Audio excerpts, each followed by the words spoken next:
Bonsoir à tous et bonsoir à toutes, c'est Jérémy Mercier. Je suis ravi de vous recevoir pour cette 35e émission Science en conscience qui sera donc diffusée sur mes réseaux ainsi que sur ceux de Réinfo Covid.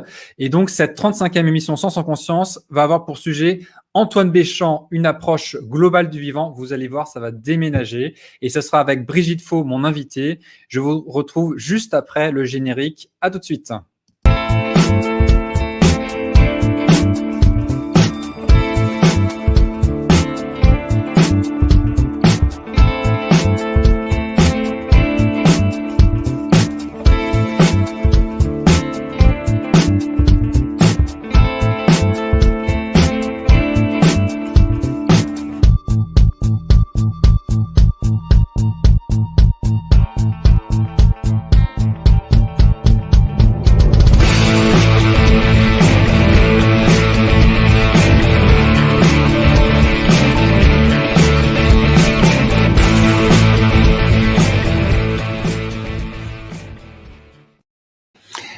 Bonsoir à tous et bonsoir à toutes. Je suis très content de vous recevoir pour cette émission. Donc, je vais accueillir tout de suite Brigitte Faux. Salut Brigitte.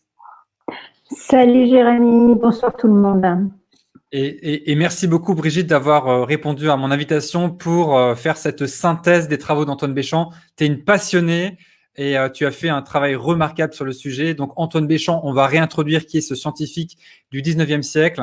J'avais été cet été faire un petit tour au cimetière du Montparnasse pour voir sa tombe et j'avais fait une petite vidéo à ce sujet. Je vais vous mettre le lien dans les commentaires si vous n'avez pas déjà vu ça. J'avais fait un article sur le sujet qui explique même comment trouver la tombe d'Antoine Béchamp qui se trouve donc au cimetière du Montparnasse à 1,5 km à vol d'oiseau en gros de l'Institut Pasteur, où en grande pompe a été enterré Pasteur, qui a même sa chapelle et tout.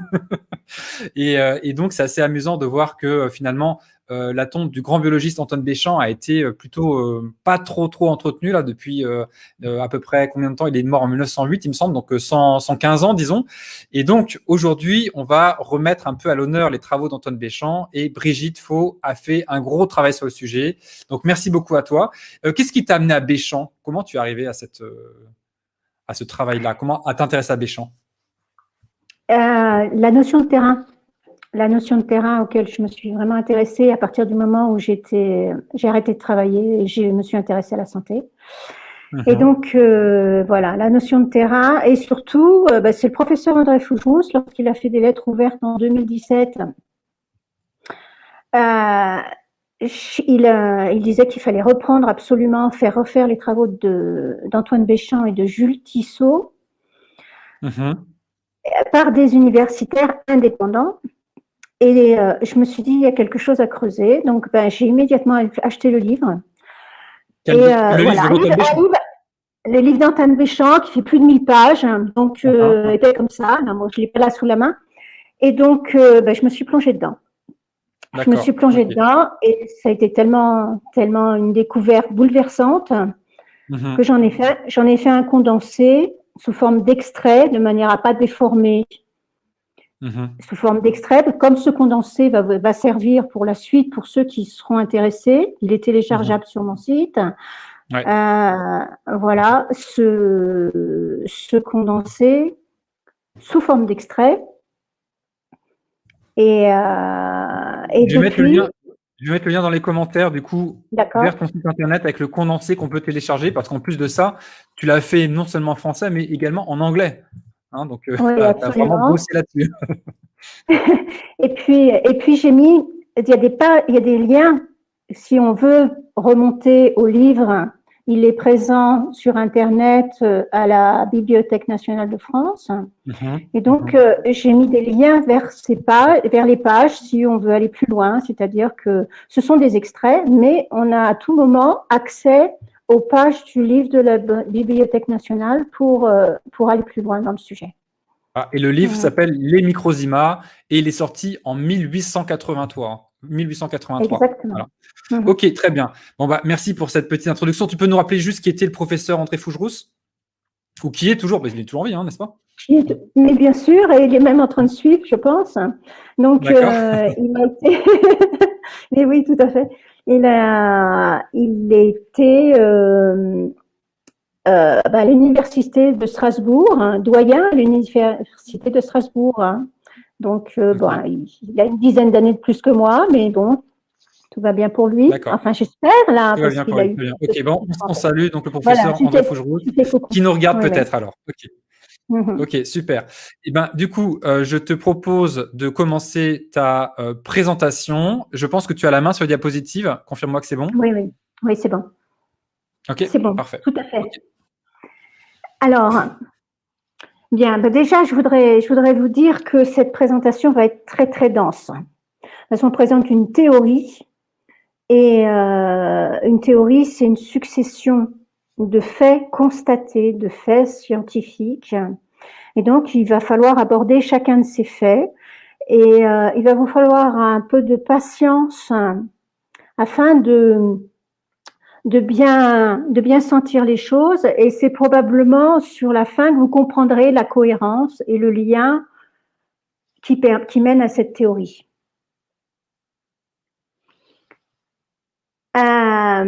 Donc, je vais vous présenter cette théorie qui est basée sur des faits scientifiques.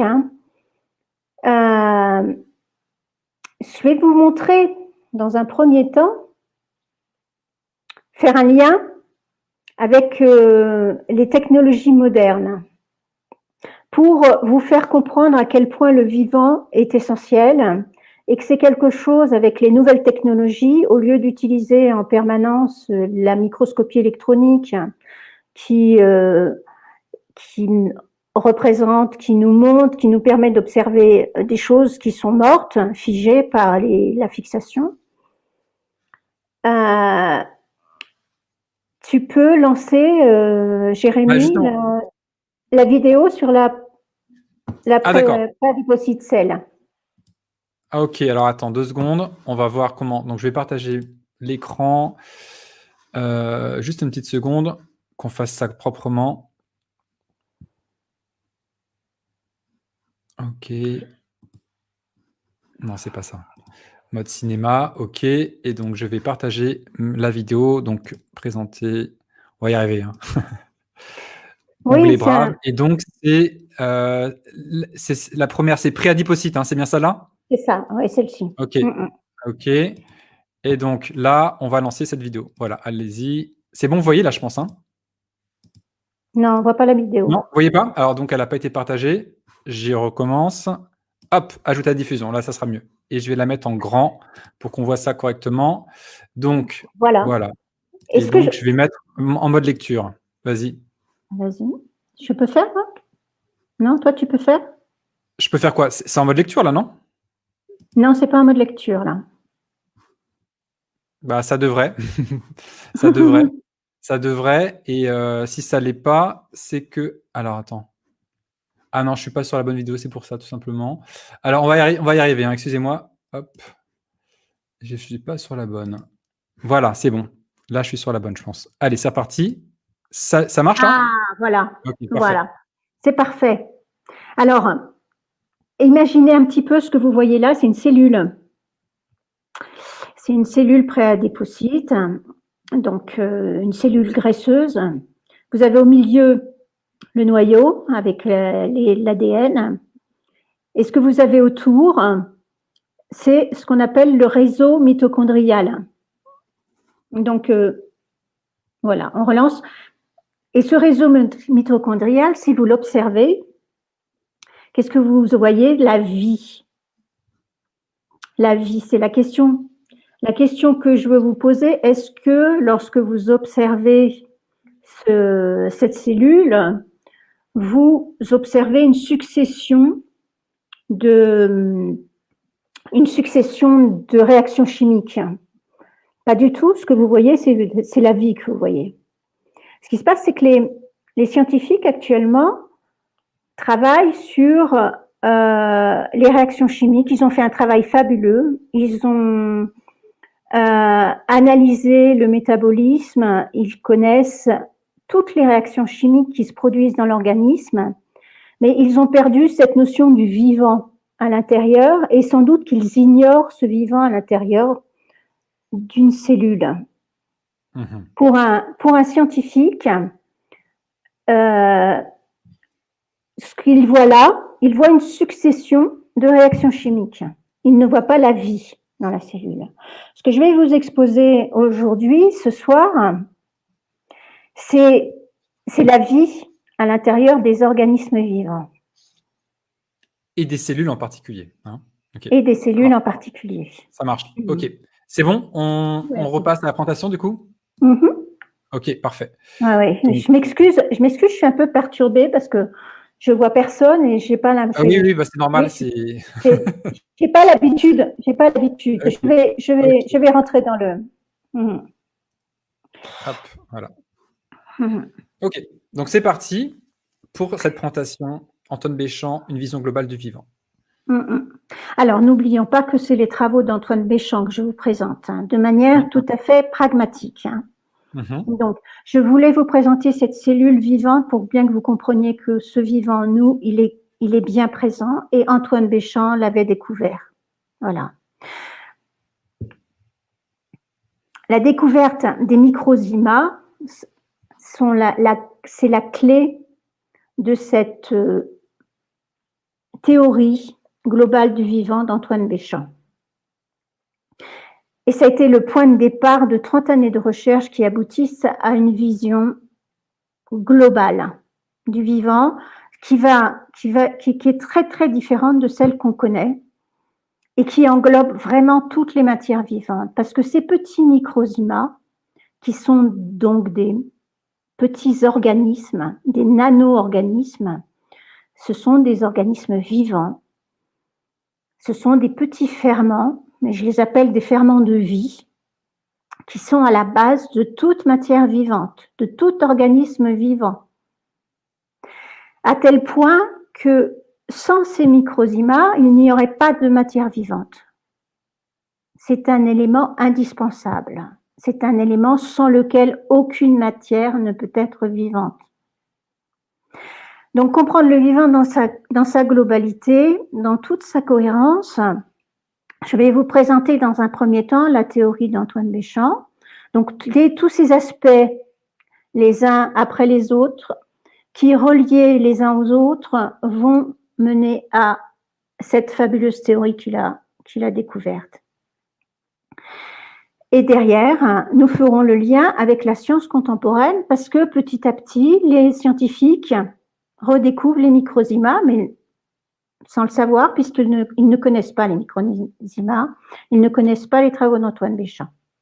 Et ils utilisent des termes différents. On va voir quels sont les termes utilisés actuellement qui pourraient correspondre à ce que Béchamp appelait les microzymas, hein, en fin de présentation. Voilà.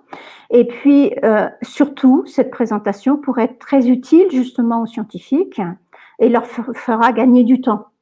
Parce que Antoine Béchamp a fait le lien entre tous ces éléments qui sont découverts un peu de tous les côtés par tous les chercheurs et dont on ne fait pas le lien entre tous ces éléments qui sont découverts. Alors, on va commencer par l'étude de l'interversion du sucre. Alors, ça paraît d'un seul coup surprenant de parler d'interversion du sucre, on est plongé directement dans la chimie. Mais c'est l'étude par laquelle Antoine Béchamp a découvert les microzymas. D'accord. Juste pour préciser les choses, je pense que d'un point de vue en langage moderne, on dirait plutôt inversion du sucre. Voilà. Plutôt que interversion. Ouais, c'est bien possible. Donc, moi, j'utilise les termes d'Antoine Béchamp, puisque c'est sa théorie que je présente. Et donc, pareil, il explique que l'interversion du sucre à froid est remplacée par, progressivement, 2 glucoses de pouvoir rotatoire opposés. Voilà. En fait, on a...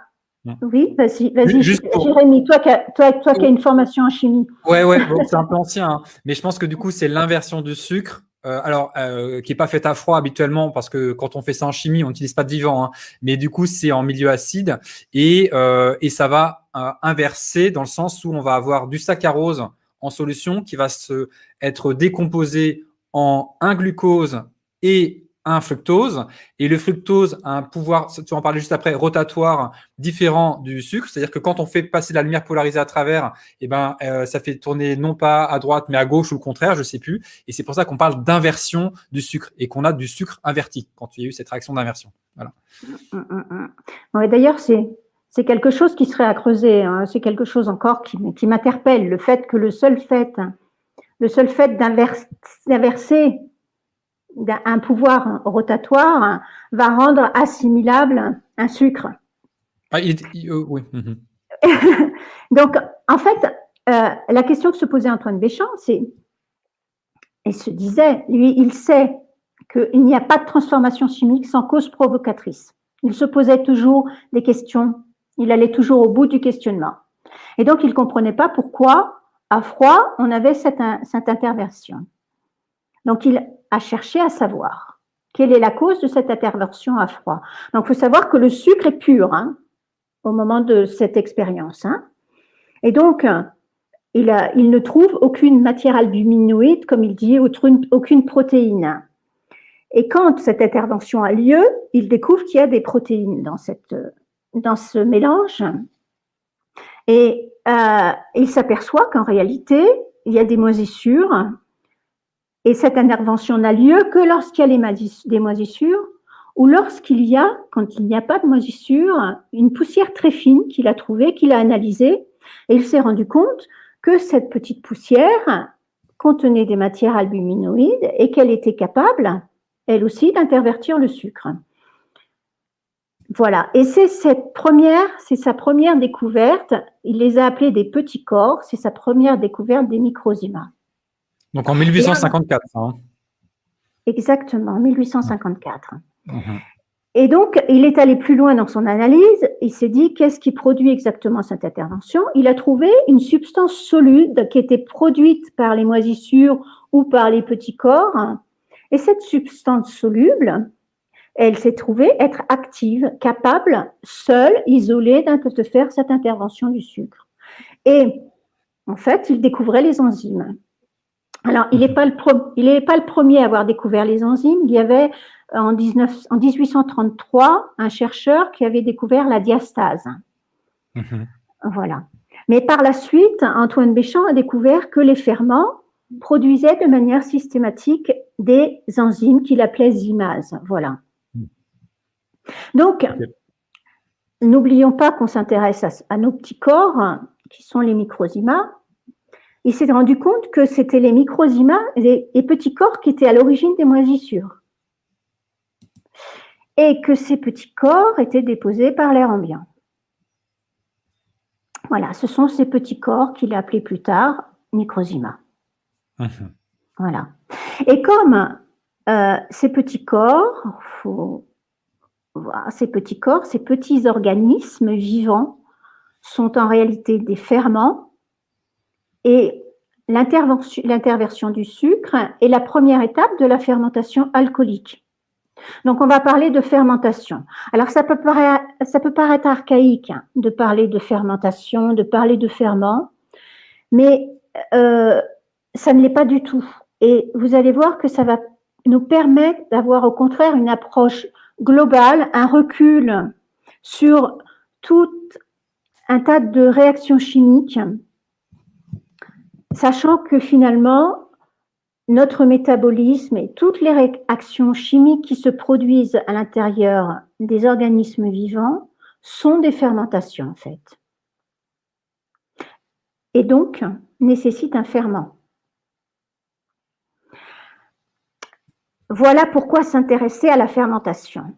Et l'intérêt, je disais tout à l'heure que les scientifiques avaient décortiquer complètement tous les mécanismes chimiques à l'intérieur de nos organismes. L'intérêt de la fermentation, ça va être de regarder avec plus de recul. Si on observe un groupement de réactions chimiques sous la forme d'une fermentation, on va prendre ce recul. On va donc avoir une vision un peu plus globale des choses.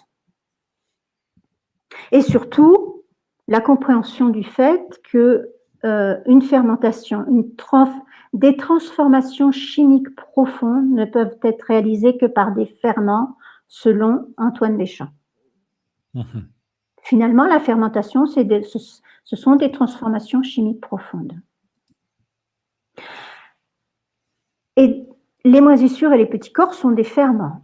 Donc, ils sont capables de réaliser des transformations chimiques profondes, comme dans la fermentation alcoolique, de transformer le sucre en divers produits, dont l'alcool.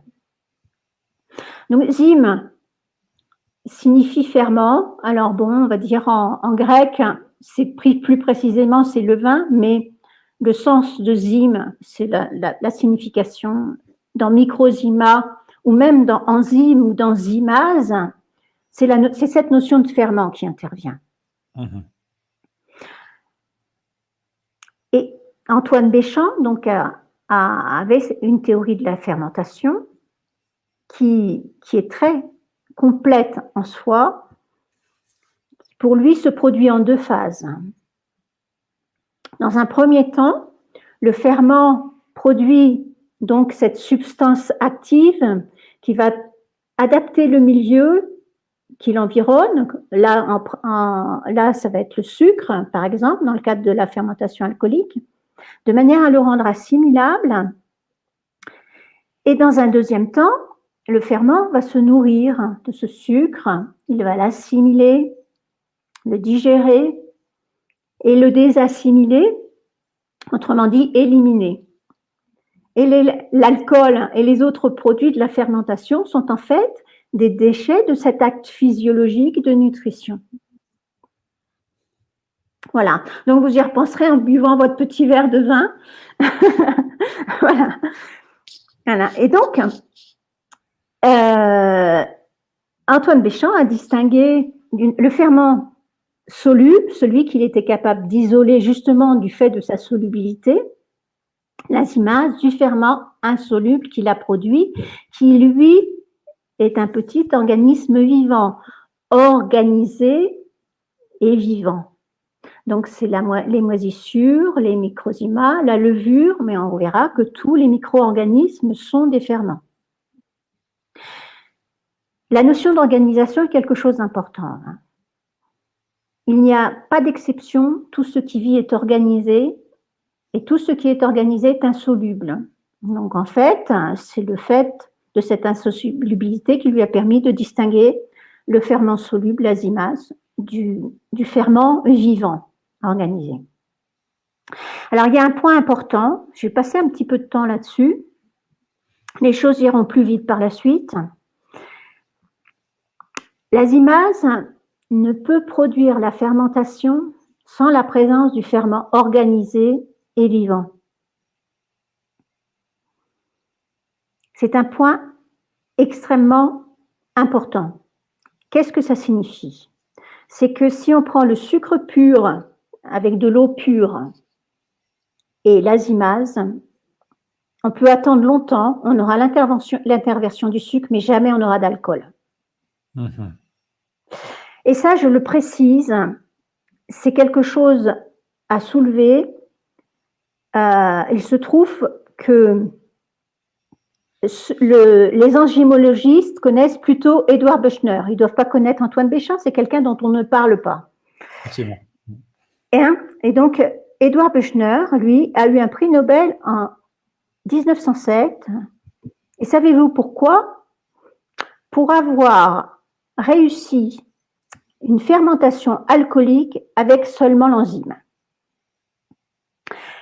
Donc, ça rend perplexe, dans la mesure où quand Antoine Béchamp affirme quelque chose, c'est quelque chose qu'il a longuement expérimenté. Et en creusant les travaux d'Edouard Buchner, on se rend compte que pour réaliser cette fermentation alcoolique par l'azymase, dit-il, il a fallu qu'il ajoute une roche sédimentaire. C'est quand même pas rien. C'est-à-dire que lorsqu'il n'avait que l'azymase, il n'arrivait pas à produire la fermentation alcoolique sans le ferment. Et quand il met la roche sédimentaire, il obtient la fermentation alcoolique. Donc ce n'est pas l'azymase qui est responsable de la fermentation, mais la roche sédimentaire. Et vous allez comprendre au fur et à mesure des explications que je vais vous donner que la roche sédimentaire contient des microzymas, donc des petits ferments capables d'effectuer la fermentation alcoolique.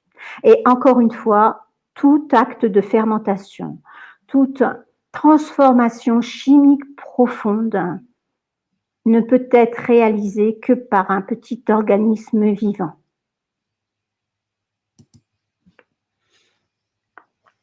À quoi ressemblent les microzymas? Donc, pour les voir, il suffit, je cite, alors, il les a retrouvés partout, hein, Antoine Béchamp. Hein. Donc, par exemple, un fragment d'organe, un embryon d'amande, un parenchyme de feuilles, un peu de foie, de pancréas, de thymus ou de rein, un peu de jaune d'œuf. Avec un scalpel, vous raclez légèrement le fragment dans un peu d'eau sur le porte-objet du microscope, etc., etc. Et vous observez et vous trouvez des petites sphères, de très petites sphères. Il dit semblables à celles qu'il avait déjà découvertes dans les poussières de l'air et dans la craie. Il est allé par étapes. Et on découvre, si on grossit l'observation, on découvre un centre brillant et une enveloppe. En réalité, on peut aussi découvrir un contour sombre avec un centre brillant et une enveloppe. Ça dépend comment la granulation est positionnée par rapport au focus. Mais il y a toujours quelque chose, on distingue toujours une enveloppe, un contraste, une enveloppe avec un centre foncé, tout ce que j'ai pu observer. Est-ce que tu peux lancer la vidéo de cellules souches? J'ai essayé de trouver avec ces fabuleuses technologies qu'on a désormais, j'ai essayé de trouver une vidéo qui permettait de montrer ces granulations et j'ai trouvé une fameuse vidéo dans une cellule souche. Dans une cellule souche, et c'est vraiment... marche là. Ouais, on voit. Ah, par contre, je ne sais pas si les gens voient mon curseur. Tu vois mon curseur quand je le bouge? Non, 2 secondes. Je pense pas, hein, parce qu'on va voir mon écran seulement. D'accord. Est-ce que tu peux, toi, avec ton curseur, montrer? Alors, donc ouais. Donc voilà. Donc tu montres le noyau, donc avec l'ADN, le partie centrale. Voilà, le noyau avec l'ADN. Toutes les fibres qu'on voit autour, c'est des fibres de stress. C'est la cellule souche qui est agressée sans doute, l'échantillon qui est agressé par l'observation. Il y a des petits points brillants. Ça, ce sont des granulations qui sont lipidiques sans doute, qui n'ont pas d'intérêt. Par contre, on a des granulations légèrement plus grosses avec un centre foncé et observez un peu la vie. Elle se développe, elle se déplace comme des barbapapas. On est à l'intérieur d'une cellule souche. Donc, vous voyez d'autres granulations brillantes, des granulations avec un centre foncé. Ouais, ça ressemble vraiment à des microzymas. Je parle bien de ce que j'entoure là avec mon curseur. Hein. Ça, voilà. Ouais. Ça, on les distingue bien. Ça, hein. voilà. Ouais. Voilà. Et surtout, donc ça, ce serait des microzymas. Donc. Voilà. Et ce qui est intéressant, c'est de voir à quel point encore une fois, on constate la vie dans les cellules. C'est-à-dire qu'avec ces nouvelles technologies qui sont très, très récentes, on va être obligé de s'intéresser à la vie à l'intérieur de nos organismes, plus que jamais. Et y compris là, donc ce que tu es en train de dire, c'est que dans les cellules, il y a des micro-organismes vivants, des toutes petites choses, donc vraiment beaucoup plus petites que les cellules, et qu'on voit ici, et donc que Antoine Béchamp appelait les microzymas. Exactement. C'est ça. Ok, je les entoure là un petit peu, ça bouge. Voilà, ces petites particules rondes. On ne parle pas donc des blanches brillantes et qui n'ont pas de noyau, qui sont là du coup des petites particules lipidiques. Là, on parle de celles qui ont un peu plus de contraste avec une partie blanche et une partie sombre. Voilà. Exactement. Voilà. Et comme dit Antoine Béchamp, précise bien, toutes les granulations moléculaires ne sont pas des microzymas, mais tous les microzymas sont des granulations moléculaires. Voilà. Et juste pour redire, là, tu montrais en bas de l'image, ça c'est 10 microns. Voilà. Donc, ce qui veut dire qu'un microzyma, en gros, c'est 1 micron. Exactement. Hein, c'est ça, hein. Voilà. Il y en a des plus petits, inférieurs à un demi-micron et sans doute plus petits. Il y en a un peu, et il y en a peut-être sans doute des plus grosses aussi. Hein. Ils ont des tailles. Ce qui les distingue, c'est leur taille d'ailleurs. C'est la seule distinction. Ce qu'on retrouve dans tous les organismes, je ne sais plus ce que je voulais dire. Donc on est repassé, Microzima. On va passer à la suite. Pardon. Oui, non. Oui, ce que je vous ai dit, oui, ce qui est important, c'est que ces granulations sont considérées par les scientifiques comme des granulations amorphes. C'est-à-dire qu'elles pourraient être présentes dans des réactions chimiques, dans des réactions, dans des expériences, sans qu'on leur accorde le moindre rôle. Or, il est probable que justement, quand on a compris que c'était les micro-organismes qui effectuaient les fermentations, donc les réactions chimiques profondes, il est probable que c'est sans doute eux qui ont le plus gros rôle dans les réactions chimiques de nos organismes. Donc, Antoine Béchamp a consacré près de 30 ans aux Microzima. Donc, il les a observés partout. Il les a retrouvés dans l'air, les sols, les calcaires, les végétaux, les animaux, l'homme. Voilà, il les a extraits, il a trouvé la technique pour les extraire, les observer en direct, parce qu'à cette époque-là aussi, on figeait les échantillons pour les observer. Il disait qu'on observait la mort, que c'était bien dommage, qu'il fallait observer le vivant. Et il avait des moyens pour l'époque vraiment excellents et sans doute précurseurs. Donc, il avait un microscope qui pouvait augmenter jusqu'à 700 et il augmentait encore l'observation grâce à une cellule à immersion. Voilà. C'était un excellent chimiste, donc il les a systématiquement, il les a observés, analysés. Il a vérifié leur fonction de ferment, leur capacité à se multiplier. Il a constaté des écarts dans leur fonction chimique de fermentation en fonction du centre vital d'origine. Quand j'entends centre vital, je parle du foie, du pancréas, des glandes salivaires. Chaque fois qu'il les prélevait, il faisait des analyses et on constatait des différences. Ceux du foie ne réagissent pas comme ceux du pancréas. Ils sont propres au centre vital d'origine. Il a constaté des écarts dans leur capacité à produire des bactéries. Là, j'introduis encore un nouveau phénomène. On a vu tout à l'heure que ces petits ferments, ces petits corps qu'il avait découverts dans l'interversion du sucre, étaient capables de produire des moisissures. Eh bien, ils sont capables de produire des bactéries, parce que tout est une question de milieu.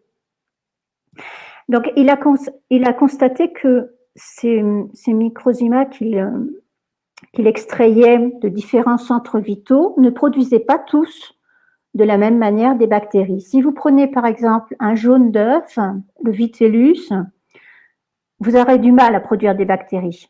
C'est peut-être celui qui va être très intéressant, le jaune d'œuf, ça va être très très intéressant pour observer les Microzima parce qu'ils sont très très nombreux dans le jaune d'œuf. Mais par contre, ils ont une très faible capacité à se transformer, quasiment pas en bactéries. Hein. Alors que ceux du foie, à l'inverse, vont produire des bactéries très très facilement. Donc là, ce que tu as comme concept, c'est quand même assez révolutionnaire, j'ai envie de dire. Ah, complètement. Là, complètement. C'est-à-dire que il y a des petits fragments nanoscopiques, je ne sais pas comment dire, de vie qui s'assemblent pour créer ensuite un être unicellulaire comme une bactérie. Exactement. Exactement, et tout ça en fonction du milieu. Et on verra bien plus tout à l'heure.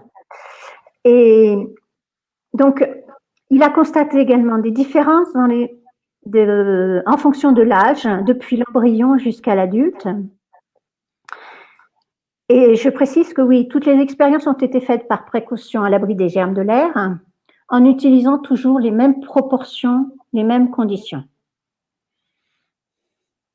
Et il dit, faut le citer de temps en temps, après avoir constaté leur présence dans mes solutions de sucre de canne dès avant 1857, j'ai mis 7 ans à me convaincre de leur existence indépendante, de leur fonction et de leur nature organisée. Je les ai ensuite découverts dans l'air, où personne ne les avait cherchés. Pourtant, on les connaissait, on les décrivait même sous le nom de granulation moléculaire, de matière amorphe, mais on les considérait comme sans importance et sans signification dans l'ordre de l'organisation et des fonctions dans l'organisme. Ils n'étaient rien, et j'ose vous assurer qu'ils sont le tout de l'organisation. La notion d'organisation, c'est quelque chose qu'on n'a pas présent à l'esprit. On s'appelle organisme vivant. Son organisation, c'est quand des espaces sont séparés. Des espaces vont séparer des milieux différents.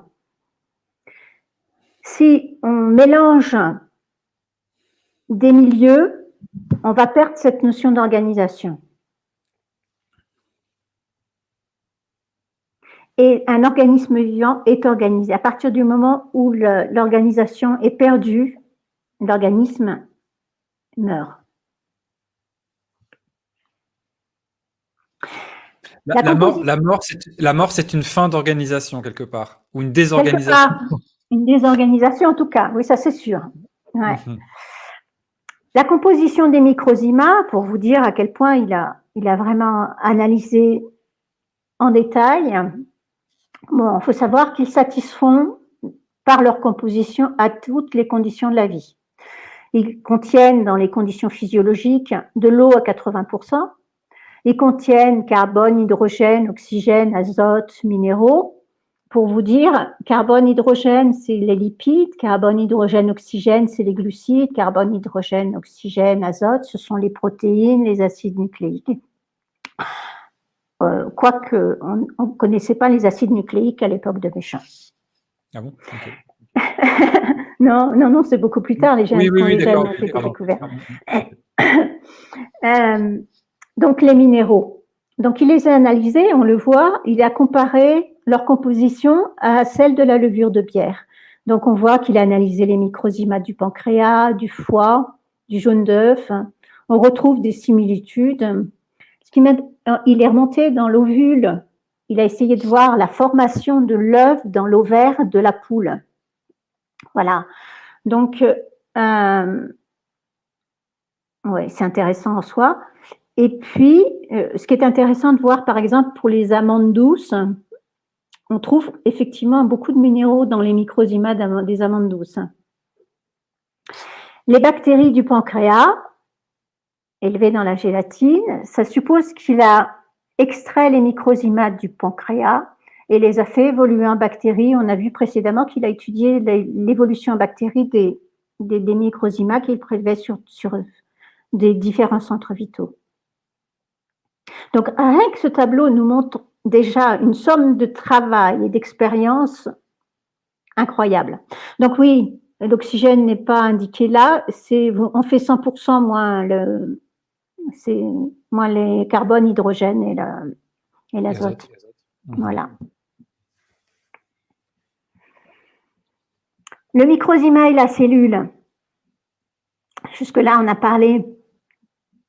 On a constaté que les résultats des expériences sur les fonctions chimiques, attention, on rappelle les fonctions chimiques, comment il est testé, c'était les fermentations. C'est un ensemble de fonctions chimiques par le biais de fermentation. Suivant le support de fermentation, la fermentation est différente. Voilà. Et qu'est-ce qu'il en déduit? Les microzymas résument en eux-mêmes ce qu'il y a d'essentiel dans le fonctionnement chimique d'une cellule ou d'une humeur donnée. Autrement dit, ces fonctions en termes de fermentation étaient celles attendues par les cellules du centre vital d'origine. Je ne sais pas si vous comprenez bien ce que ça signifie. Ils sont capables d'exécuter la fonction du centre vital dont ils sont extraits.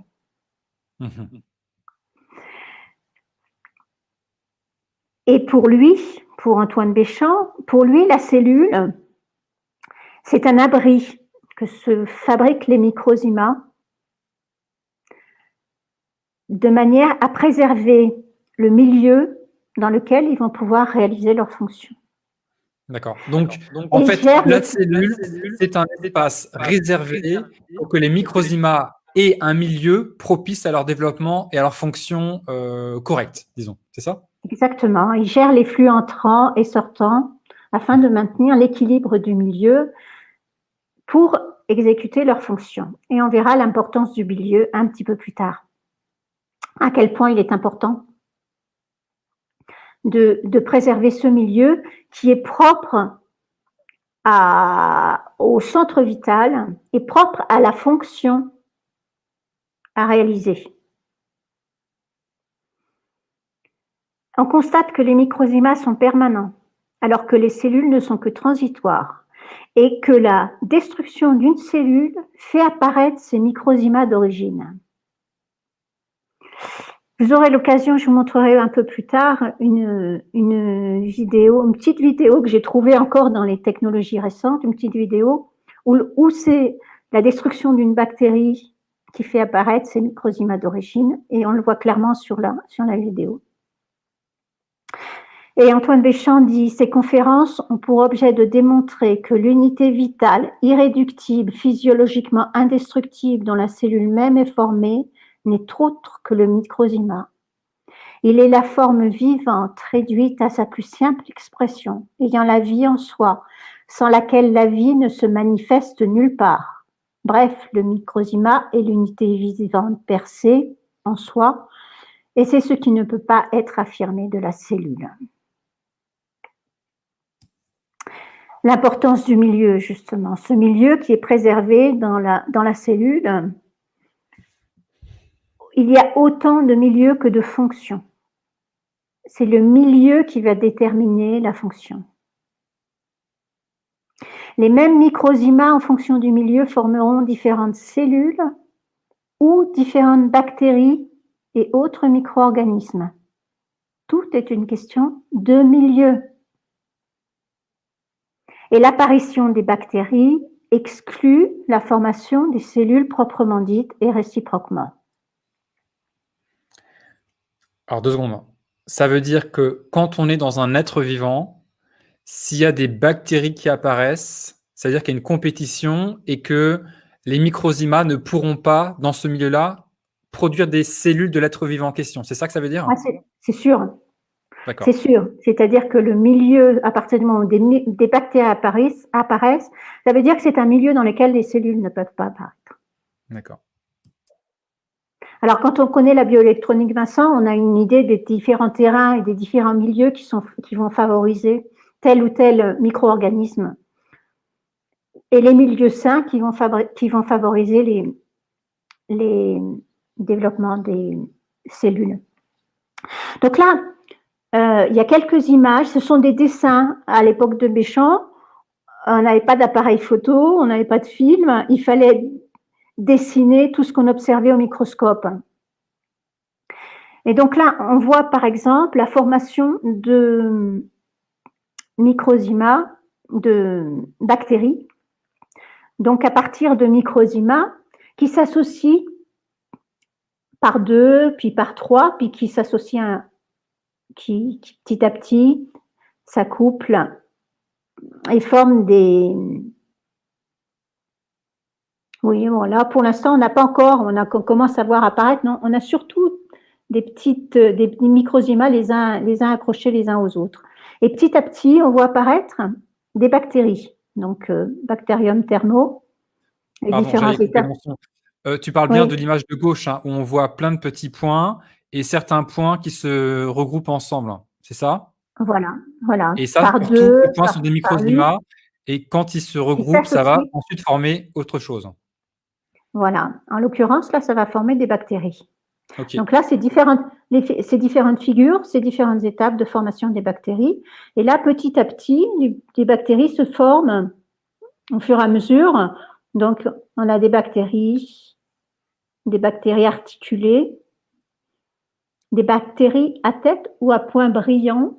Donc là, on voit émerger.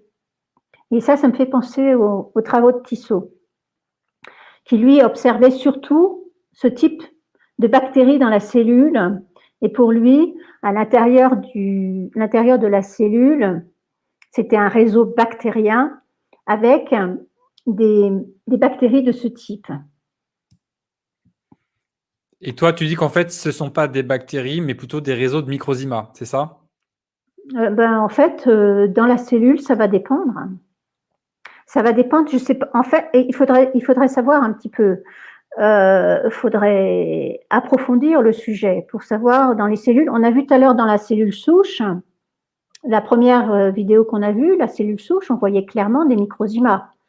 Maintenant, dans l'autre vidéo qu'on a vue, on a vu un réseau bactérien. Donc, ça se rapproche plus de ce que disait Tissot, mais ce réseau bactérien, à l'origine de ce réseau bactérien, ce sont des microzymas, puisque ce sont eux qui forment les bactéries. Et on le voit, ils arrivent à former des bactéries jusqu'à ce qu'on appelle des leptotrix très, très longues. Voilà. Donc là, les figures 1 à 4, on a vu la formation de bactéries et on ne voit pas de formation de cellules là. Et dans ce même, c'était également sur la mer de vinaigre. Hein. Il partait de microzymas de la mer de vinaigre. Et dans d'autres conditions, il lui a fait apparaître des cellules. Ça veut dire que les microzymas sont facteurs de cellules également. Donc là, il montre la formation des cellules ici, qui commence, c'est un regroupement des microzymas pour former des cellules. Là, on commence à voir émerger des cellules. Et là, ce sont des cellules qui se détachent clairement, nettement. Les cellules de mer de vinaigre. Hein.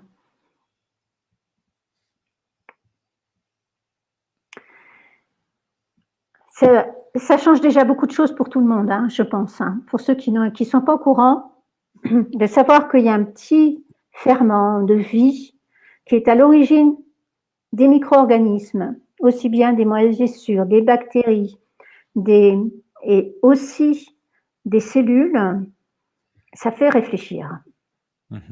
Et donc, en fonction du milieu, les microzymas évolueront en divers micro-organismes. Donc, on peut dire que, par exemple, les bactéries, ça va être plutôt dans un milieu réduit, les moisissures, ça va être plutôt dans un milieu oxydé, par exemple. On le sait, voilà. Et on comprend mieux la difficulté pour les microbiologistes de maintenir une culture. Et c'est le cas. C'est le cas. Ils ont énormément de difficultés. J'ai écouté un séminaire de Didier Raoult dans lequel il explique à quel point c'est difficile de maintenir une culture. Et que pour déjà obtenir cette culture, il faut une véritable recette de cuisine. C'est-à-dire que c'est un milieu précis qui va en réalité non pas permettre une culture d'une espèce, mais en réalité maintenir un certain stade d'évolution des microzymas, si on y réfléchit bien.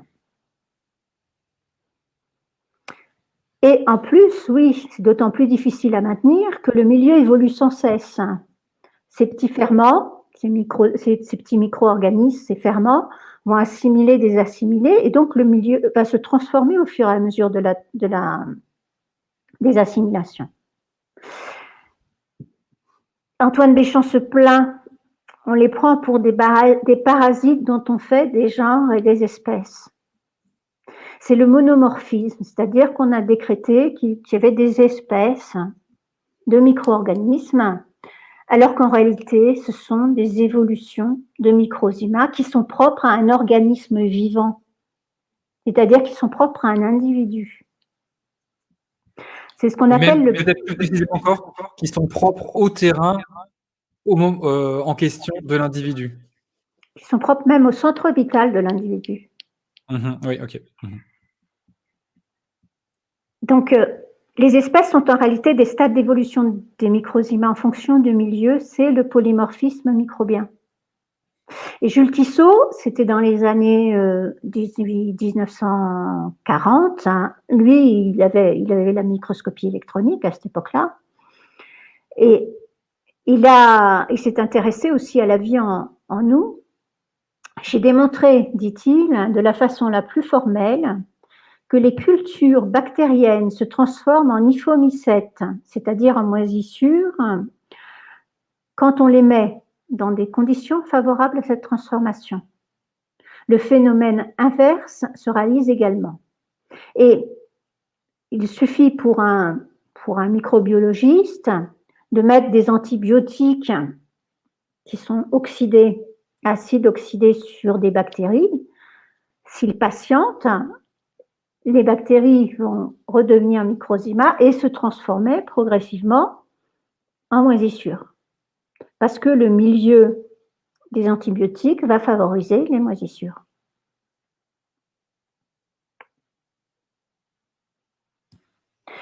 On va plus loin encore là. C'est-à-dire que on va remonter à l'origine des organismes vivants. Vous avez vu tout à l'heure que Antoine Béchamp, quand on regardait la composition des microzymas, avait observé, il était remonté jusque dans l'ovaire de la poule. Il a suivi les étapes de la formation de l'œuf. Et dans l'œuf lui-même, les étapes de développement de l'embryon.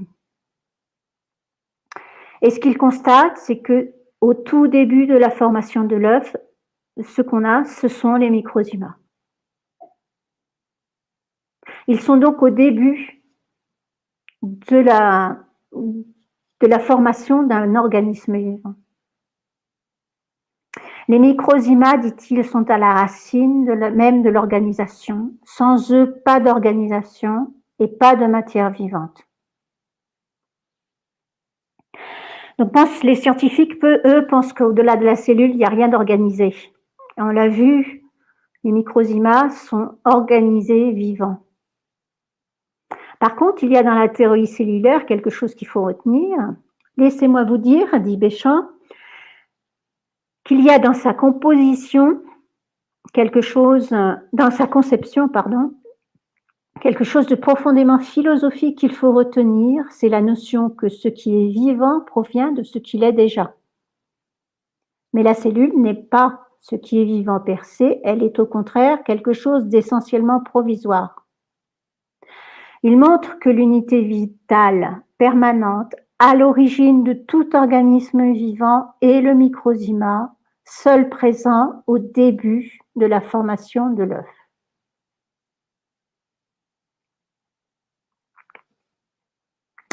Et nous allons voir ce qu'il devient, ce microzyma, après nous avoir organisé, nous avoir construit, nous anime. C'est très bien dit dans cet extrait d'un congrès à Montpellier en 1869. Alors, je ne sais pas si c'est Antoine Béchamp ou si c'est son collègue, Monsieur Estor. Il se souvient même plus lui-même, tellement ils ont travaillé ensemble pendant longtemps, au point de confondre qui faisait quoi. Okay. Il dit, alors écoutez bien, parce que c'est vraiment important, après la mort, nous sortons ici du domaine de la pathologie pour entrer dans celui de la physiologie de l'espèce. Il faut que la matière revienne à son état primitif, car elle n'a été prêtée que pour un temps à l'être organisé vivant. On a fait dans ces derniers temps jouer un rôle excessif aux germes apportés par l'air. L'air peut en apporter, en effet, mais ils ne sont pas nécessaires. Les microzymas à l'état de bactéries suffisent pour assurer la putréfaction, le mouvement circulaire de la matière. L'être vivant, rempli de microzymas, porte donc en lui-même les éléments essentiels de la vie, de la maladie, de la mort et de la destruction. Et messieurs, dit-il, que cette diversité dans les résultats ne nous étonne pas trop. Les procédés sont les mêmes. Nos cellules, c'est un fait d'observation de tous les instants, se détruisent sans cesse, par suite de fermentation forte analogue à celle qui succède à la mort. En entrant dans l'intimité des phénomènes, on pourrait vraiment dire, on atteste le caractère choquant de l'expression, que nous nous putréfions sans cesse. Et que retrouve-t-on à la fin de la putréfaction complète? Les microzymas seuls et toujours vivants, ayant retrouvé leur nature de ferment autonome.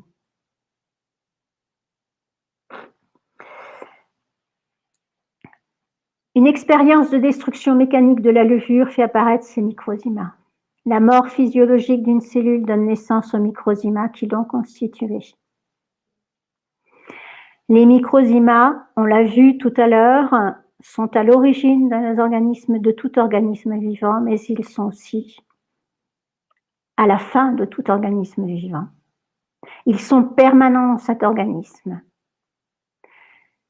Tout organisme vivant est réductible au microzyma. Tu veux bien lancer la vidéo sur l'enzyme de phage? Donc justement, on va voir ce que produit une enzyme de phage. En fait, ça revient aussi à peut-être à mettre des antibiotiques ou à mettre tout élément qui va modifier le milieu de telle sorte que les bactéries ne vont plus être dans un milieu qui va leur permettre de continuer à vivre dans cet état-là. Et ce qu'on retrouve,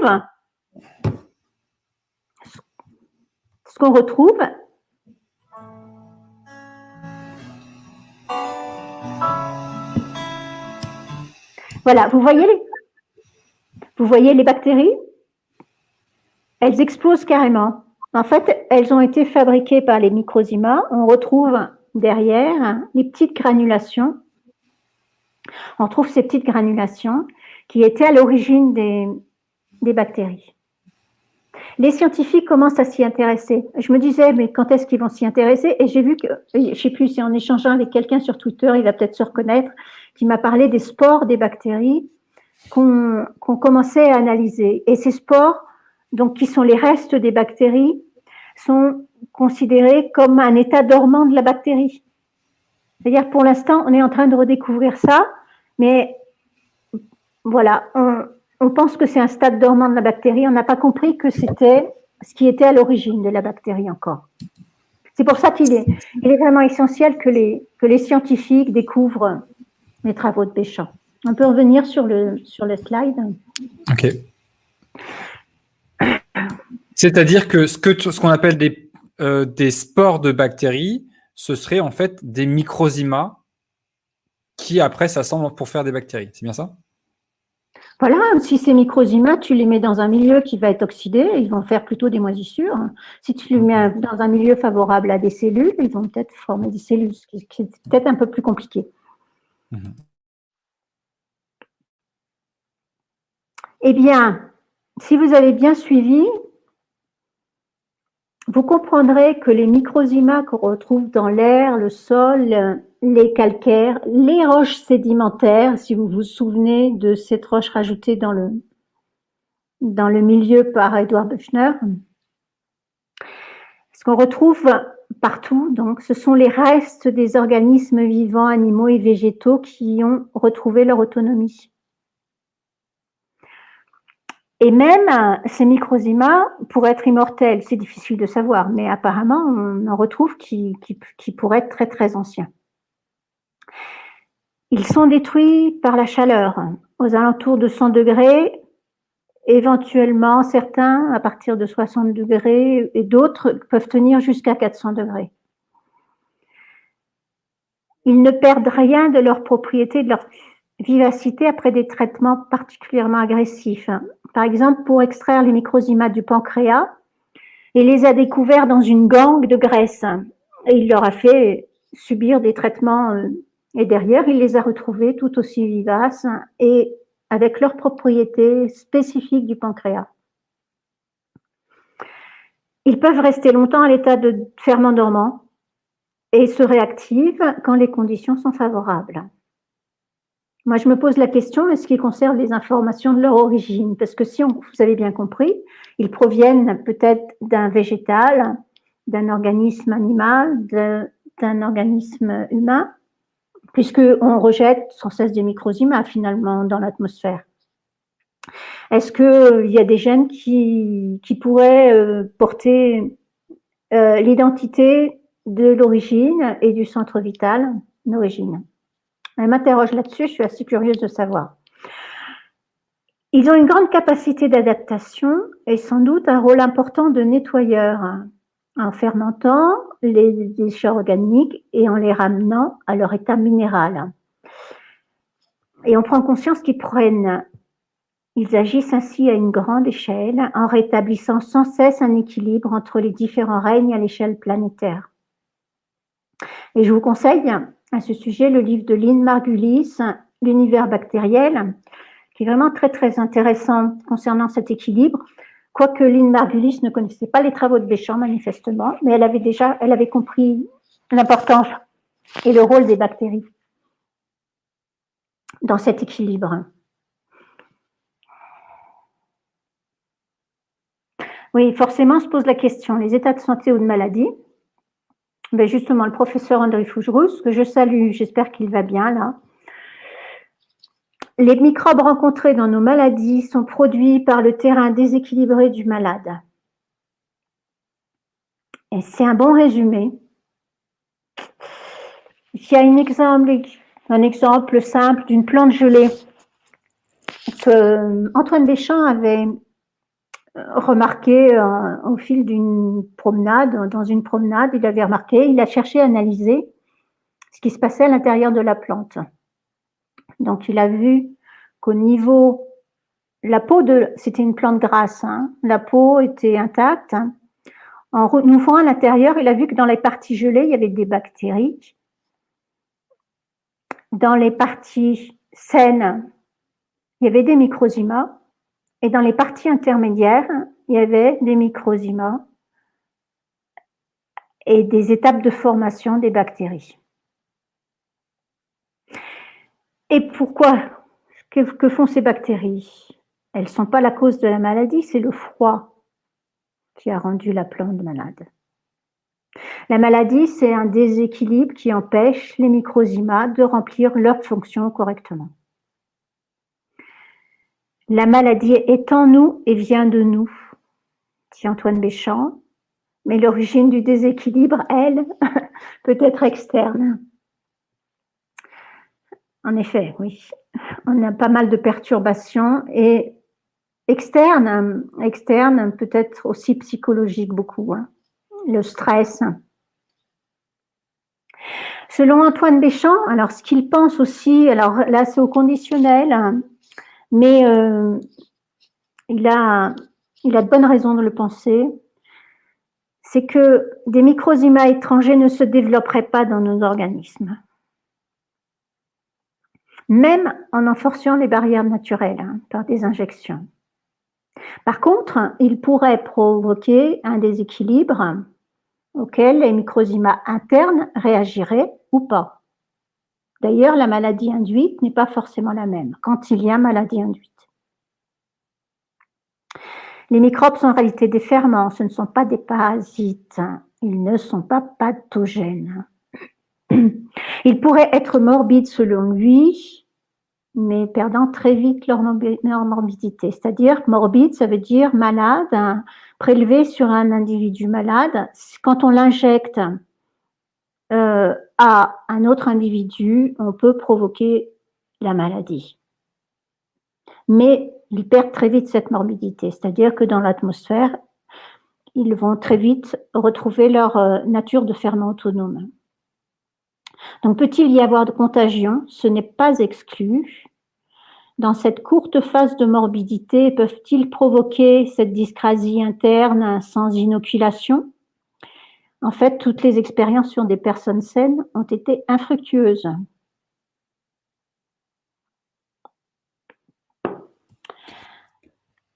Alors, ça veut dire quoi cette dernière phrase? Ça veut dire que si on injecte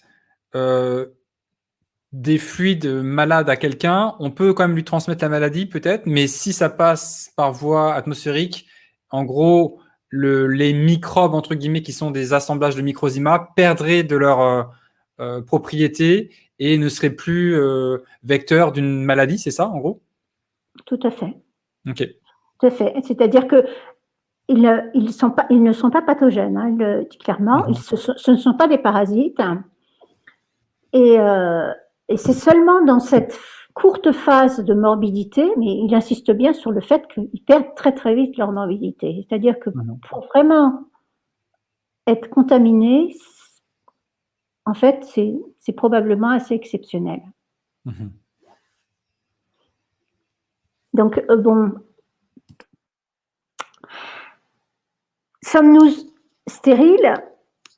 Y a-t-il stérilité ou bien impénétrabilité? Parce qu'on a bien compris que le problème de la science actuellement, c'est de penser que nos organismes sont stériles. Bon, bien entendu, pas dans le tube digestif ou dans les autres accès qui sont pleins de microbes dans la bouche,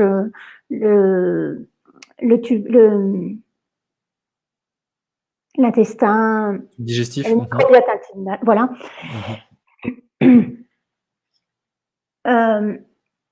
Oui, dans toutes les autres parties vraiment internes, les scientifiques réagissent comme si nous étions stériles. C'est un dogme, c'est comme ça. Et donc, tout ce qu'on découvre dans nos organismes est forcément s'y est introduit par déduction. Donc, vous voyez que c'est pas du tout le cas. On n'est pas du tout stérile, mais peuplé de petites entités qui fonctionnent en bonne entente à faire fonctionner et à entretenir nos centres vitaux. Pour autant, pouvons-nous être envahis de micro-organismes étrangers ou bien nos barrières naturelles sont-elles vraiment efficaces? Tant qu'elles ne sont pas endommagées, bien sûr. Je vous donne l'exemple du blanc d'œuf qu'on affecte avec des moisissures. Eh bien, le jaune d'œuf ne sera pas infecté. La pellicule, qui est pourtant très fine, qui protège le jaune, ne laisse pas pénétrer les moisissures. Il n'y a pas d'invasion. Et il a constaté ça dans de nombreuses expériences. Et on se pose la question, pourquoi nos poumons ne seraient-ils pas aussi bien protégés? On voit bien que les intestins, eux, ils sont colonisés par les bactéries. Et pour autant, ces bactéries ne nous envahissent pas. Voilà. À propos justement du microbiote intestinal, on peut se poser la question, que sont les bactéries du microbiote intestinal? Antoine Béchamp a constaté qu'à la sortie de l'estomac, il ne trouve aucune bactérie. Même si on en ingurgite, il n'en trouve pas à la sortie de l'estomac. À la sortie de l'estomac, il ne trouve que des microzymas. Et au fil de l'intestin, les microzymas se reforment. Par contre, d'où viennent ces microzymas? Ils peuvent provenir de nos tissus, de notre salive, de nos glandes salivaires. Il a étudié les microzymas des différentes glandes salivaires qui sont différents d'une glande à l'autre d'ailleurs. Et ils peuvent provenir donc, ça peut être de nos propres microzymas, comme de ceux des aliments que nous mangeons, à condition qu'ils n'aient pas été tués par des cuissons trop fortes. Voilà, c'était une parenthèse. Au niveau du vagin, du système urinaire, Antoine Béchamp a consacré un chapitre vraiment passionnant à un sujet sur le système urinaire. Et il montre, parce que c'est un sujet qui est souvent très très embêtant, les infections urinaires, il montre que dans le cas des infections urinaires, il n'y a pas d'affection externe, mais les bactéries se développent de manière précoce. C'est une putréfaction précoce de l'urine due à un déséquilibre du milieu. Et en aucun cas, il ne s'agit d'une invasion externe. Tant que nos barrières naturelles sont saines, il y a impénétrabilité des micro-organismes.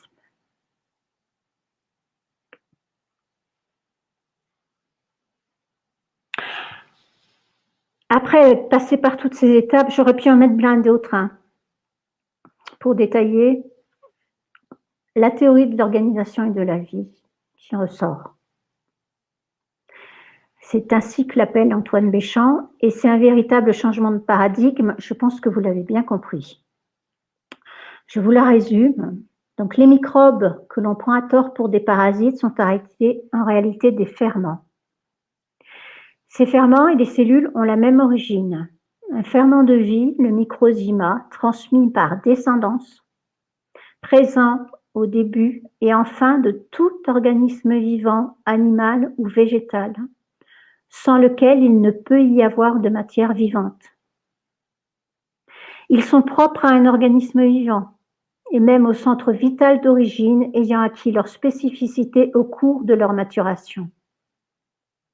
C'est un déséquilibre du milieu qui provoque une réaction des microzymas qui peuvent s'associer et évoluer en bactéries en passant par différentes étapes. C'est le polymorphisme microbien. Ce qui est observé comme étant une espèce, monomorphisme, n'est qu'un stade d'évolution des microzymas en fonction du milieu. Ces mêmes ferments se retrouvent à la fin de la putréfaction qu'ils réalisent eux-mêmes, toujours vivants. Les microbes rencontrés dans l'air, les sols, les eaux, les calcaires sont les restes des organismes vivants qui retrouvent une vie de ferments autonomes. Et pour conclure, un peu de philosophie. Quelle que soit notre religion, notre philosophie, on ne peut nier que nous sommes autre chose qu'un simple corps, magnifiquement organisé par nos ferments de vie, si vous avez bien compris, et on ne leur facilite pas la tâche. Les microzymas sont la source de la matière vivante. La matière vivante nous est prêtée pour un temps. Elle continue sa vie terrienne après nous.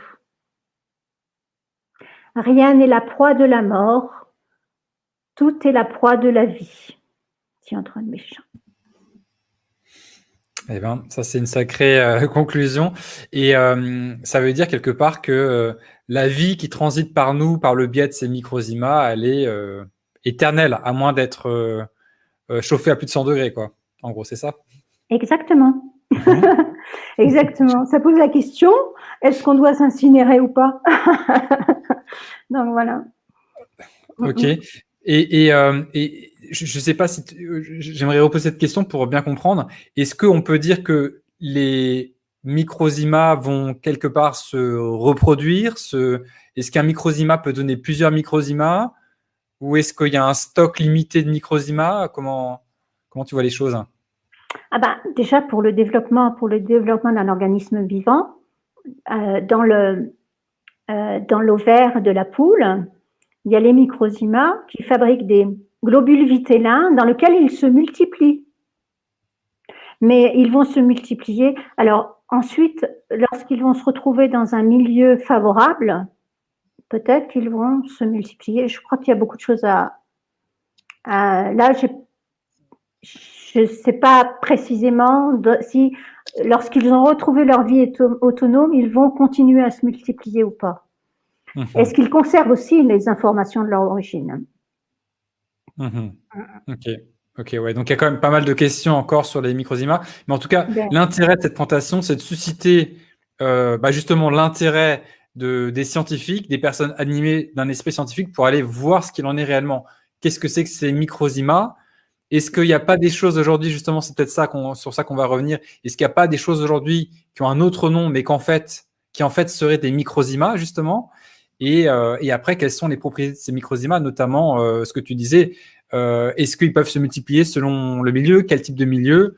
Et après, les questions, elles sont infinies, j'ai envie de dire. Mais en tout cas, ce qui est très intéressant, c'est de voir que cette théorie développée par Antoine Béchamp au 19e siècle, qui n'a pas pris, parce que face à elle, il y avait des intérêts qui n'allaient pas forcément dans le sens de cette théorie, eh bien, je trouve ça passionnant de pouvoir la remettre au goût du jour aujourd'hui en 2022, un moment où on se pose beaucoup de questions sur le vivant et où un certain dogme nous empêche de nous poser ce genre de questions. Nous, on se les pose. Et en fait, oui, on se les pose. Et en fait, quand on observe les choses, on s'aperçoit que tout va dans le sens. Les faits scientifiques vont dans le même sens. C'est l'interprétation de ces faits qui change. À partir du moment où on ne croit pas qu'il y a du vivant en nous, on interprète tout comme étant étranger à nos organismes. Et en fait, il faut changer son angle de vue. Ouais, absolument. Ok. Et donc, comment la science peut-elle passer à côté de cet élément essentiel? Bon, on a quand même découvert dans les mitochondries, ce qu'on appelle les mitochondries, puisqu'on a vu qu'en réalité, c'est un réseau mitochondrial qui n'a rien à voir avec les mitochondries, qui sont des restes, des artefacts de la fixation par microscopie électronique. faut pas l'oublier. Mais on a trouvé… J'ai envie de dire, faut pas l'oublier, il faut déjà en avoir conscience, parce que là, ce que tu dis est hyper fort, parce qu'il y a plein de gens qui basent beaucoup de leur théorie sur les mitochondries. Toi, tu dis que c'est un artefact lié donc au fait qu'on observe les cellules d'une certaine manière, et notamment en les tuant en général, hein, avec le milieu un milieu toxique pour les fixer, hein, c'est ça? Exactement. Mais après tout, ce que les scientifiques ont découvert concernant les mitochondries, ça reste valable. Mais c'est sans doute en réalité des microzymas. En fait, c'est ce vivant qu'ils ont découvert dans les mitochondries, qu'ils appellent bactéries mitochondriales, enfin qu'ils leur donnent des, je sais pas quel nom ils donnent précisément. Pour eux, ce sont des bactéries qui sont symbiotes, qui vivent… je crois qu'habituellement, il me semble qu'on dit que c'est en gros une espèce d'absorption par les cellules humaines d'un virus, je crois qu'ils disent plutôt habituellement, qui aurait formé ces mitochondries. Bon. Okay. Bon, voilà. En fait, c'est des interprétations. Et c'est vrai que quand on observe, et Jules Tissot, il avait essayé d'alerter dans les années 40, 1940, il avait essayé d'alerter en disant attention, ce que vous fixez, le fixateur détruit complètement un réseau interne de la cellule, et ce que vous obtenez, ça n'a rien à voir avec la réalité. Mais il n'a pas pu… tout a été fait pour qu'on l'empêche de publier ses travaux. Pardon, quelle personne tu disais du coup? Pardon. Jules Tissot. Tu vois, Jules Tissot, c'est ça. Ok. Voilà. Bon, mais c'est vrai que les chercheurs, ils sont spécialisés. Hein. Ils sont spécialisés et pour eux, avoir une vue d'ensemble, c'est quelque chose de difficile. Il y a une somme telle. Je discutais avec quelqu'un sur Twitter, un microbiologiste qui travaille sur le microbiote intestinal. C'est combien? C'est je sais plus, il me parlait de plus de 20 000 à 30 000 publications sur le microbiote intestinal.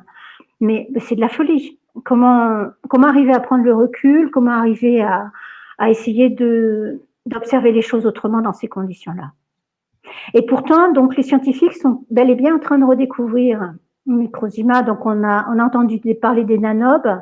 Mais je pense que les scientifiques qui travaillent sur les nanobes n'ont plus les crédits pour travailler dessus. Voilà, ce sont… D'accord. Ce terme-là, nanobe, est récent, non? Ça date de quand? Précisément, c'est peut-être le plus ancien que j'entends parmi les nano-organismes, mais je peux pas dire, je sais pas. Par contre, c'est donc sans doute des microzymas qu'on retrouve dans les roches, dans les roches sédimentaires. Oui, alors là, par contre, très récent, là, je cite une publication de septembre 2022, ce qu'on appelle les exosomes, les vésicules extracellulaires, qui sont vraiment, dont on parle de plus en plus, et au fur et à mesure, on leur découvre de plus en plus de propriétés. Donc là, je cite dans cette publication, en outre, les vésicules extracellulaires ont été impliquées dans des processus importants tels que les réponses immunitaires, le maintien de l'homéostasie. Souvenez-vous, je disais les microzymas avec la fabrication des cellules, la coagulation, l'inflammation, la progression du cancer, l'angiogénèse, etc. Ils participent à la fois à la progression physiologique et pathologique. Alors moi, ce qui m'intrigue, c'est que cette notion de vivant, elle n'est pas étudiée. C'est-à-dire que quand on découvre des vésicules de type exosome, vésicules extracellulaires, le premier réflexe devrait être de savoir ces vésicules sont-elles vivantes ou pas. Et je crois que cette notion de vivant, elle n'est pas envisagée. Pourquoi? Toujours pareil. On pense qu'on est stérile. Donc, ça ne vient pas à l'esprit que ces petites particules sont sans doute vivantes, et je pense aux microzymas. Je ne peux l'affirmer, bien sûr, parce que en plus, j'ai cherché à les observer. Je trouve très peu. Je vois beaucoup de dessins, mais je trouve très peu d'images réelles de ces petits particules. D'accord. Et pour information, dans le chat, il y a Amstaff qui dit le terme nanob date des années 2000 et ça vient de l'équipe de la géologue Wulins. Je ne sais pas si ça dit quelque chose ce nom. W-U-L-I-N-S. Voilà. Je n'ai pas beaucoup approfondi le sujet. D'accord, ok, pour les nanobs. Okay. Merci. Voilà. Et puis, donc, on s'intéresse aussi au sport des bactéries. Alors, donc, on l'a vu. Alors là, moi, je suis sûre, quasiment sûre que ce sont des microhumains, on peut le dire, comme étant leur forme dormante. Alors, je ne peux pas lire ce qui est écrit derrière parce que j'ai mon... Je sais pas. Ah oui, si, je fais. Les spores bactériennes sont la forme la plus dormante des bactéries car elles présentent un métabolisme, une respiration minime, ainsi qu'une production d'enzymes réduite. Voilà, et on retrouve nos microzymas à l'état dormant quand ils ont plus la substance pour évoluer, pour grandir. Oui, alors donc, moi je pense que les scientifiques suivent une voie stérile. Donc concernant les parties purement internes de nos organismes, on a déjà développé ça en fait. Les scientifiques continuent à raisonner en termes de stérilité. Alors que déjà à l'époque de Béchamp, les expériences aboutissaient toutes au même résultat. Je perds de tous les chercheurs à l'époque de Béchamp avaient les mêmes résultats d'expérience, c'est-à-dire qu'en l'absence de l'influence des germes de l'air, des bactéries se développent au sein des matières prélevées sur des organismes vivants, montrant la vie et non la stérilité. Au fil du temps, les incohérences deviennent normalité. À partir du moment où on raisonne toujours sur ce dogme, eh bien, on interprète. Donc, tout microbe rencontré dans un organisme est considéré comme étranger, comme du non-soi. Les gènes microbiens utiles à nos cellules, donc on parlait au niveau des gènes mitochondriaux, sont considérés comme symbiotiques.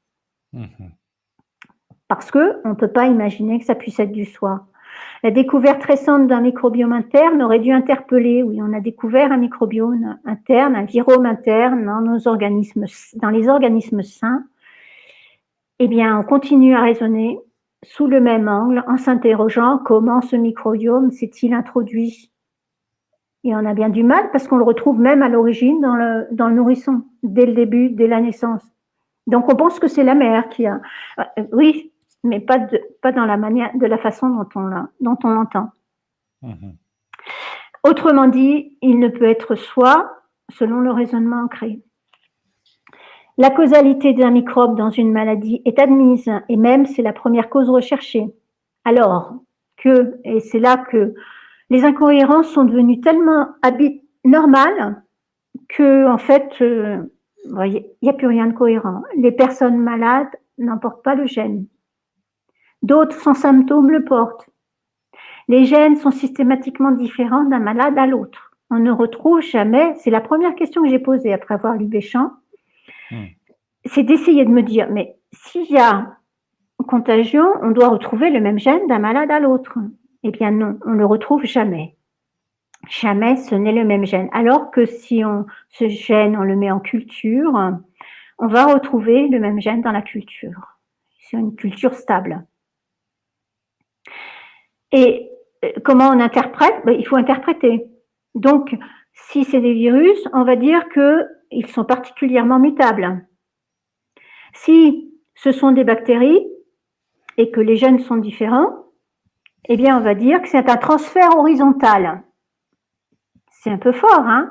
Mais c'est ça, c'est comme ça qu'on interprète. On trouve une explication à tout sur des bases au lieu de remettre en question ces bases. Donc, toutes ces incohérences, au fil des découvertes, devraient éveiller l'attention des chercheurs.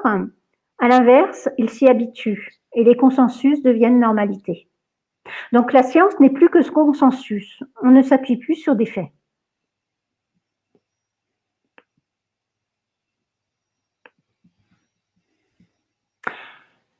Comment distinguer? Moi, je propose la voie du vivant. Hein. Mais il faudrait savoir, désormais, distinguer en nous ce qui nous est propre et ce qui nous est étranger, le soi et le non-soi. Et moi, j'aurais voulu il y a des arbres phylogéniques, il y a des chercheurs qui m'ont dit, mais oui, mais tout ce que tu racontes, on ne le retrouve pas, les arbres phylogéniques, on voit bien toutes nos espèces et tout ça.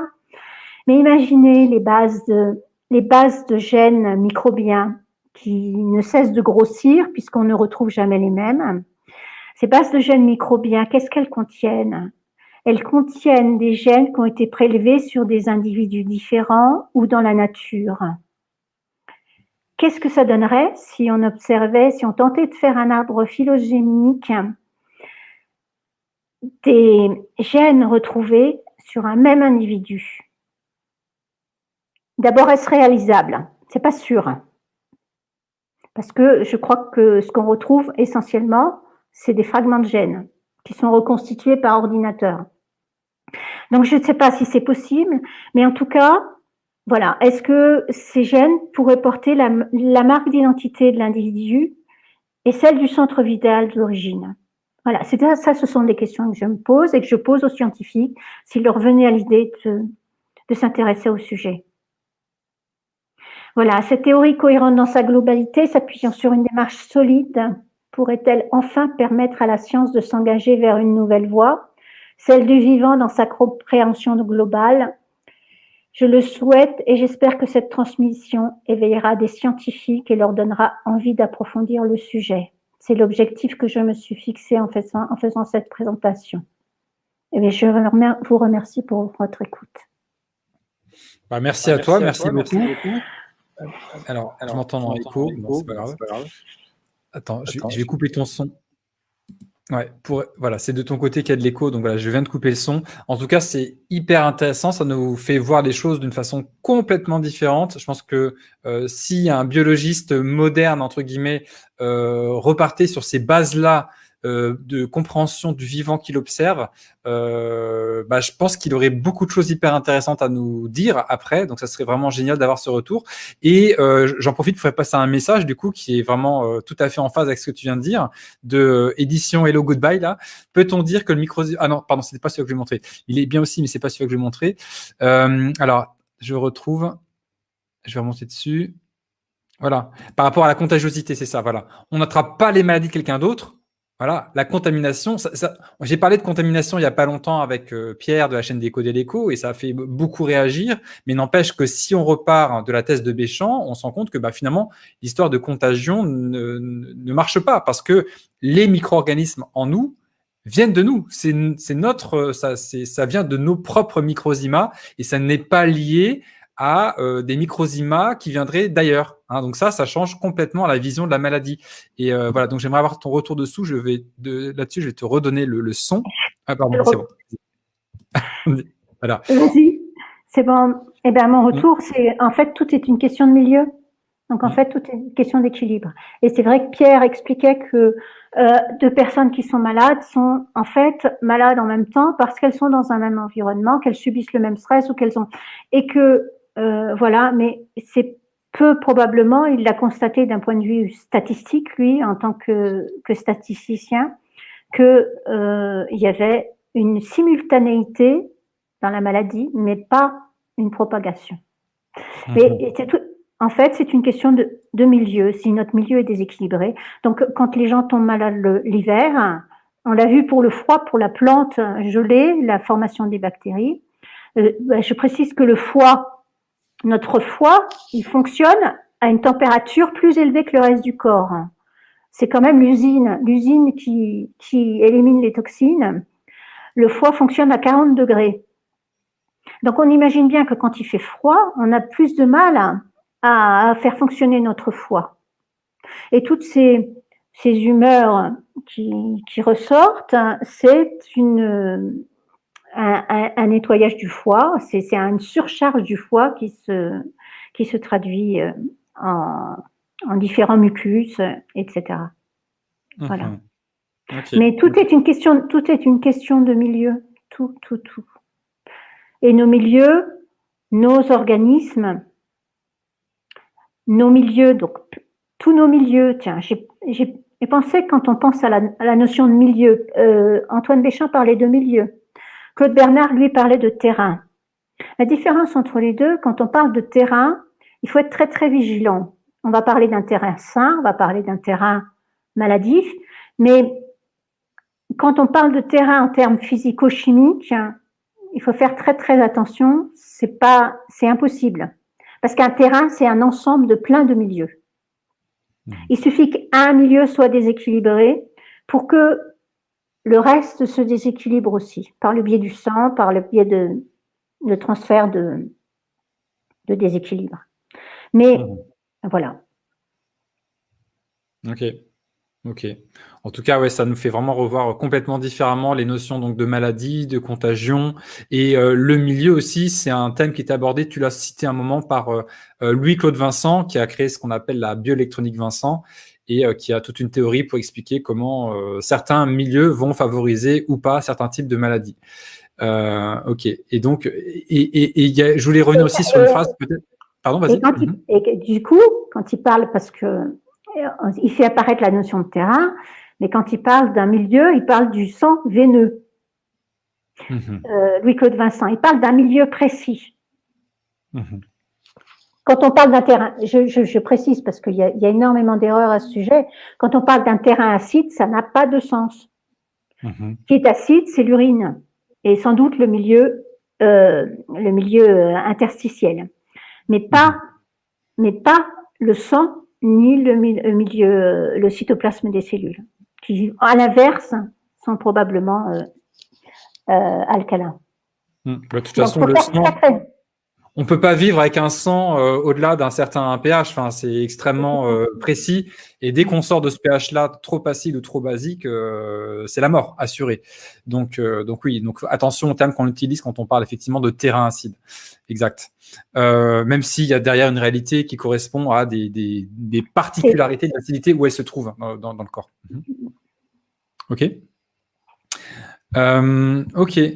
Bon, écoute, en tout cas, alors je voulais dire dans le chat, je sais pas si tu as vu passer, il y avait beaucoup de messages et notamment beaucoup de gens qui connaissent déjà bien le sujet, qui ont parfois apporté des petites précisions ou certaines informations qui étaient très pertinentes que j'ai pas voulu indiquer pour pas troubler la progression de ta présentation. En tout cas, on voit bien à quel point le vivant c'est quelque chose de complexe d'une part et surtout là tu nous présentes un autre paradigme qui est que la cellule c'est pas la partie vivante en nous la plus petite, c'est que en dessous de ça il y a ces fameux microzymas qui sont à l'origine de tout ce qui est vivant en nous. Et là, c'est juste énorme les conclusions que ça pourrait avoir si cette théorie est développée, démontrée avec les moyens actuels, j'ai envie de dire. Et si c'est le cas, ça pourrait avoir des répercussions juste fondamentales en médecine, en biologie et dans tout le domaine de la santé. Donc ouais, c'est juste énormissime. Et alors, je vais regarder s'il y a des questions éventuellement par rapport à ce que tu as dit. En plus, j'avais vu des commentaires un peu plus hauts, mais qui sont vraiment trop. Je sais pas où ils sont passés maintenant. Mais en tout cas, ça. Ah oui.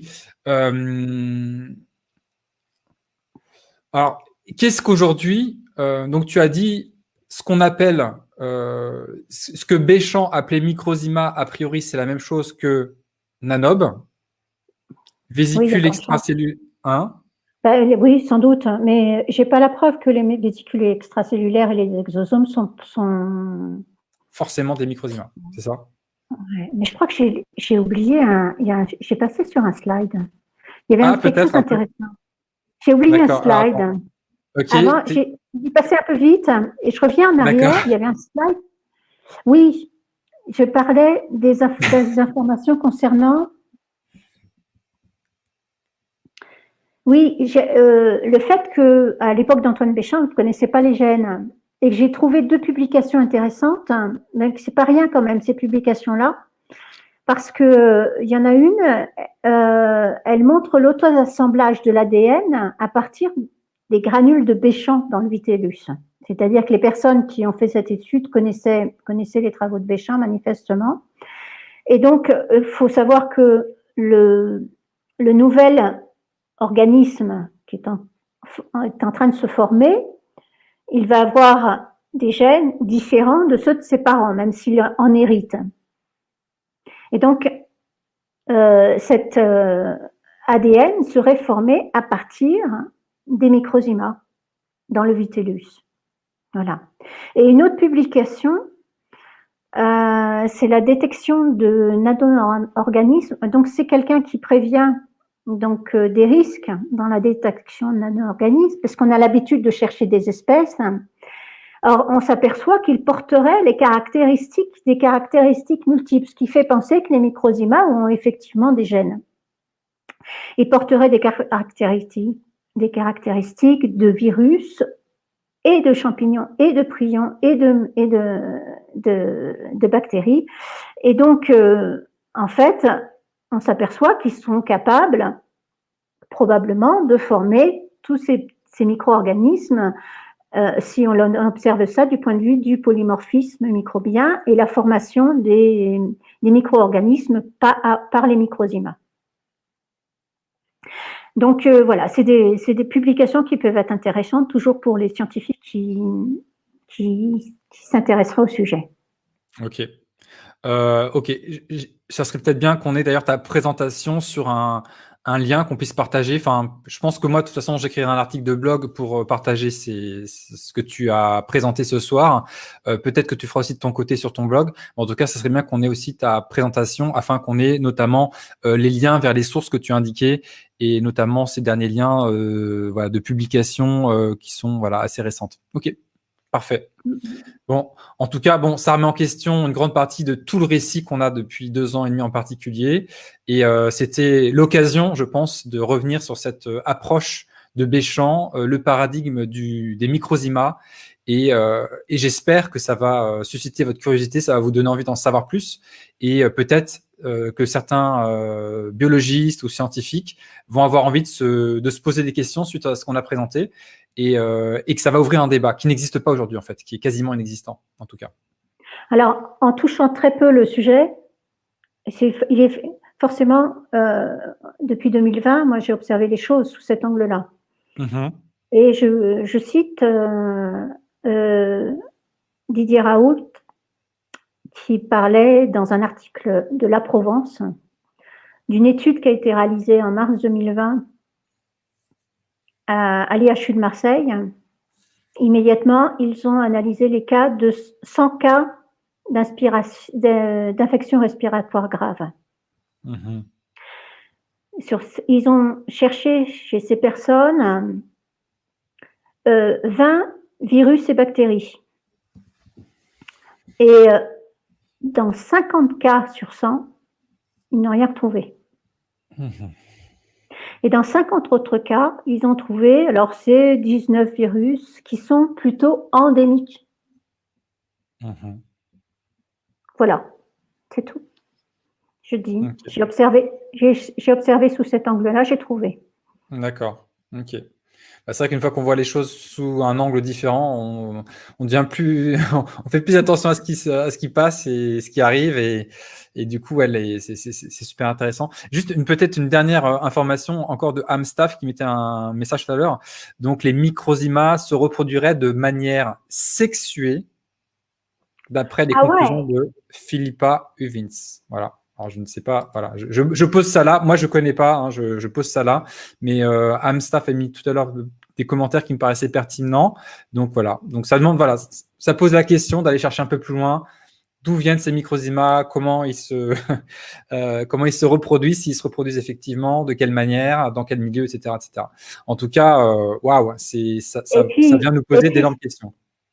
Surtout s'ils sont la source de la matière vivante, sans laquelle, s'ils sont l'élément sans laquelle la matière est vivante, sans laquelle la matière serait vivante, ça pose des questions. Ils sont sans doute des organismes très, très différents des autres.